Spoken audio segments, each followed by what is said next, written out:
Need, kellel on oma maja, oma saun, need teavad seda tunnet peale väsitavat tööpäeva, töönädalat, võtta üks kuum leil, saun, kondid soojaks, vihelda sauna eesruumis, kaminaruumis, sõpradega üks kosutav jook võtta, mõnusalt aega veeta, suveõhtul siinsamas õues näiteks. Istuda, nautida vaikust, rahu, oma aeda, oma kodu. Just need asjad ongi need asjad, mis oma maja juures, oma elamise juures on ju need, mida tahetakse, omaette olemist, privaatsust, õues olemist. Siin on ligi pool hektarit maad, sinna alla, Võsani välja, väike Kasesalu. Siin on ruumi jooksmiseks, mängimiseks, lastel, loomadel. Saunas on ka õhksuspump. No nii, kus ma siis olen? Viljandi sinnapoole, Pärnu maantee, mõnisada meetrit, Männa karjäärid, head ujumiskohad, kalastuskohad, Raudnaela kõrts, head söögid, Viljandi linna 5-6 kilomeetrit, Heimtali sinna, hobused, ratsutamine, kool, lasteaed, ilus maastik, ilus loodus ja siin on siis Suure-Pärna kinnistu.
Ja peaks mainima, et siin on taaskord väga mõnus istuda. Tulin siia, astusin, esimesed sammud astusin siit uksest siia tuppa sisse ja kohe valdas mind selline väga mõnus ja kodune tunne, et proovin seda sulle siin video vahendusel nüüd ka edasi anda ja räägin ja näitan lähemalt tõesti, mida põnevat siin on, et kindlasti mitte standard, tavaline elamine see ei ole. Sisse tulin siis siit uksest, kust pääseb maja taha hoovi ja raske isegi seletada, on see nüüd väike maja, suvila, on see väike suvemaja, igal juhul saab elada siin aastaringselt. Mina nimetaksin seda kohta mõnusaks väikseks elamiseks linna lähedal maal, kõikide unistus. Mulle vahepeal tundub küll, et see on kõikide unistus. Linnalähedane elamine, vaade loodusesse, tiik paistab kauguses. Siin on avatud köögiga elutuba, siin kütteks on pliit ja õhksoojuspump. Aga see ei ole veel kõik, liigume edasi.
kütteks on pliit, tuli alla, tuba soe, õhksus, pump ja kusjuures, kui sa laenuga osta plaanid, see on 10% hulgas olev kinnisvaraobjekte, millel on kõik dokumendid korras ja kasutusload olemas, nii et küta panka, sa saad laenu selle taustaks, selle tagatiseks ja loodetavasti sa saad laenu ja osta see ära, sest pangale see tagatiseks peaks sobima see koht.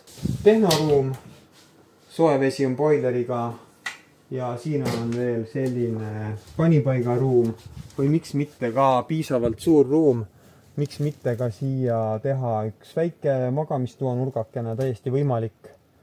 Voodi mahub ära, väike kapike, kummut mahub sinna. Vesi on puurkaevust ja kanalisatsioon on septik, kõik on registris, kõik on korras. Puiduga tehtud siseviimistlus, mõnus puidulõhn on veel siiamaani tunda, sest see on äsja valmis saanud ja nüüd sisenesime tegelikult teise hoone tiiba, mis tegelikult sisuliselt on valmis minimaja, heledad toonid, mõnus puidulõhn. Siin on magamistuba, vaata samuti suured aknad, päike paistab sisse, avarust, valgust, kõrgust. Siin on siis, ütleme teine, siis selline elutoanurk ja siit liigume veel maja juurde terrassile, kus siis on sellised lükandustega klaasid ja taaskord mõnus koht, kus istuda, nautida õhtut, hommikut, vihmakrabinat, sabinat. Tule kohale, vaata üle, tee pakkumine, usun, et sulle see koht meeldib. Võta minuga ühendust, kui sul küsimusi on, kirjuta mario@mariokarro.ee, helista 56886800. Pane like, kui sul see video meeldis, jaga sõpradele, äkki neile meeldib see koht. Ja mina tänan. Kohtume uutes videotes, kohtume objektil. Tšau!